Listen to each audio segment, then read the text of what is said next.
नमस्कार दोस्तों, आपके अपने चैनल पूजा वार्ष्णेय हिंदी कहानियों में आपका स्वागत है। दोस्तों, आज मैं आपके लिए कुछ संकेत लेकर आई हूँ जिनसे आपको पता चलेगा कि भगवान हमेशा आपके साथ हैं। अगर आपको ये संकेत अच्छे लगें तो वीडियो को लाइक कीजिएगा और आप चैनल पर नए हैं तो चैनल को सब्सक्राइब कीजिएगा। तो चलिए शुरू करते हैं। दोस्तों, भगवान के साथ होने पर मिलते हैं ये 8 संकेत। मित्रों, वैसे तो सुख दुख, लाभ हानि, यश अपयश जीवन के हिस्से हैं और ये सब तो आते जाते ही रहते हैं, लेकिन कुछ लोग अपने जीवन में इतने निराश हो जाते हैं कि उन्हें लगता है कि भगवान को उनकी कोई परवाह नहीं है। कुछ लोग यह सोचने लगते हैं कि भगवान है भी या नहीं। लेकिन हम आपको इस वीडियो के माध्यम से बताने जा रहे हैं 8 ऐसे संकेत जिनके बारे में हमारे शास्त्रों में बताया गया है। और ऐसे संकेतों का मिलना इस बात का साक्षी है कि भगवान आपसे प्रेम करते हैं। दरअसल भगवान अपना प्रेम सभी को अलग अलग रूपों में दिखाते हैं। भागवत में वर्णन आता है कि पांडवों की माता कुंती भगवान से विपत्ति मांगती हैं। कुंती महारानी कहती हैं कि जब हम पर विपत्ति आई तब तक आप हमारे साथ हमें बचाने के लिए उपस्थित थे, लेकिन जब आपने हमें हमारा राज्य वापस दिलवा दिया तब आप द्वारका जा रहे हैं। इससे तो अच्छा है आप हमें विपत्ति ही दे दीजिए ताकि आपका साथ हमें प्राप्त होता रहे। भगवान किसी को सुख देते हैं और किसी को दुख देते हैं। इसी तरह तक जब पांडव भीष्म पितामह के पास जाते हैं तो भीष्म पितामह उनसे कहते हैं कि तुम पांचों बहुत ही शक्तिशाली हो और द्रौपदी तो यज्ञ से उत्पन्न हुई कन्या है जिसको यह वरदान है कि वह जिस घर में भी रहेगी वहाँ कभी भी भोजन की कमी नहीं रहेगी। फिर भी तुम लोगों को इतना दुख देखने को मिला, तुम्हारा राज्य तुमसे छिन गया और तुम्हें अन्याय से वन में भेज दिया गया। तुम्हें जलाकर मारने की कोशिश भी की गई और क्या क्या षड्यंत्र तुम्हारे साथ नहीं किया गया। भगवान की लीला भगवान ही जाने। ना जाने भगवान अपना प्रेम किसको किस रूप में दिखाते हैं। भगवान किसी को सुख देते हैं तो किसी को दुख देते हैं, लेकिन कुछ भक्त भगवान की ये बात नहीं समझ पाते कि दुख भी भगवान की ही देन है और वह निराश हो जाते हैं। उन्हें यह शंका होने लगती है कि क्या भगवान को उनकी परवाह है। इस दुविधा को दूर करने के लिए हम शास्त्रों में वर्णित 8 ऐसे संकेतों के बारे में बताने जा रहे हैं जो यह बतलाते हैं कि भगवान आपसे प्रेम करते हैं। पहला संकेत है कि अगर ईश्वर आपसे प्रेम करते हैं तो आप जो कुछ भी करेंगे उसमें आपको विफलता मिलेगी।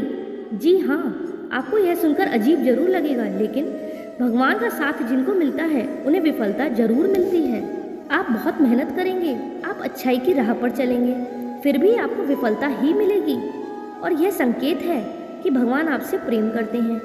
आपको विफलता तब तक देखने को मिलेगी जब तक आप जीवन के सही उद्देश्य को समझ नहीं जाते।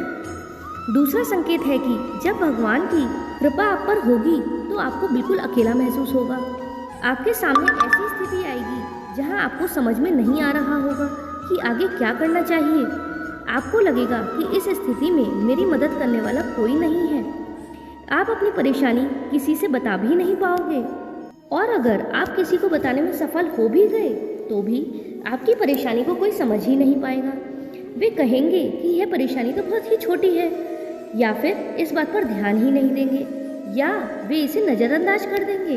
तीसरा संकेत जो है वह यह है कि भगवान की कृपा होने पर आपको दुख मिलेगा और आपको लगने लगेगा कि अब हमारे जीवन में इससे बुरा क्या हो सकता है। आप दुख की चरम सीमा को महसूस करेंगे। उदाहरण के तौर पर आप देख सकते हैं कि महान संतों के जीवन में क्या क्या घटित हुआ है।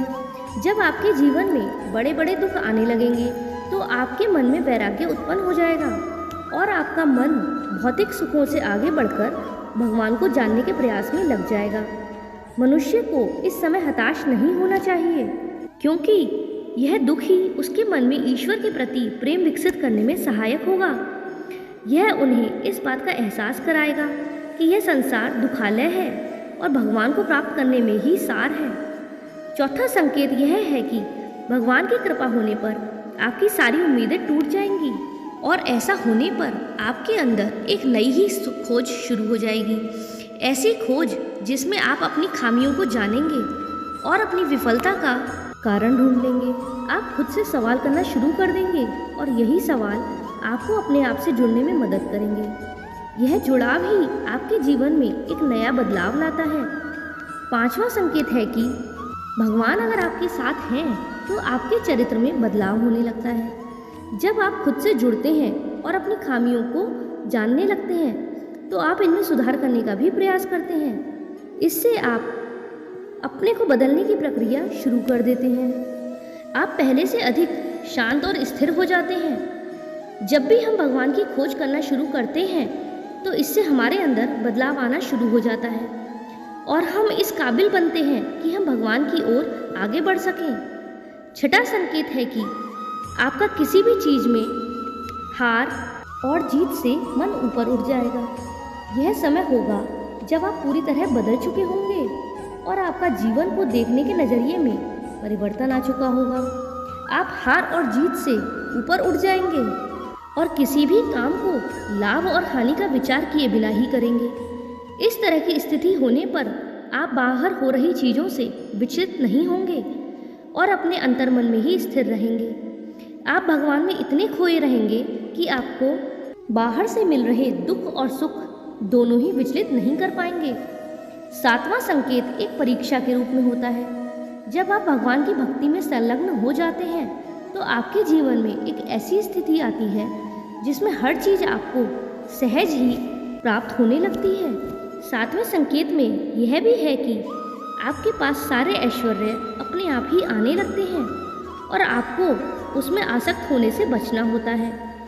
आपको सारी चीज़ें जो संसार में प्राप्त करना मुश्किल है जैसे कि धन, ऐश्वर्य इत्यादि सहज ही प्राप्त होने लगते हैं।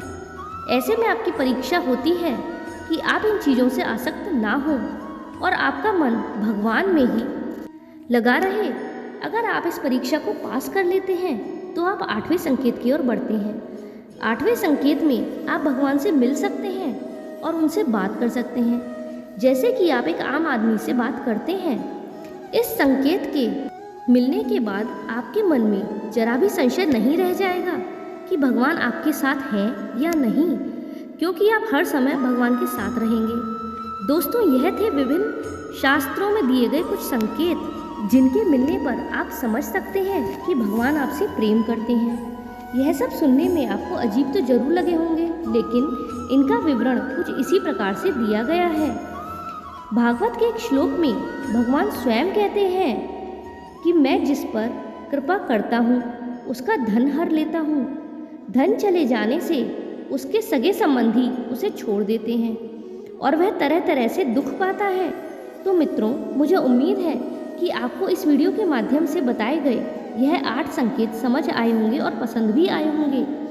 अतः अंत तक बने रहने के लिए आपका शुक्रिया। जय श्री राधे, जय श्री कृष्णा।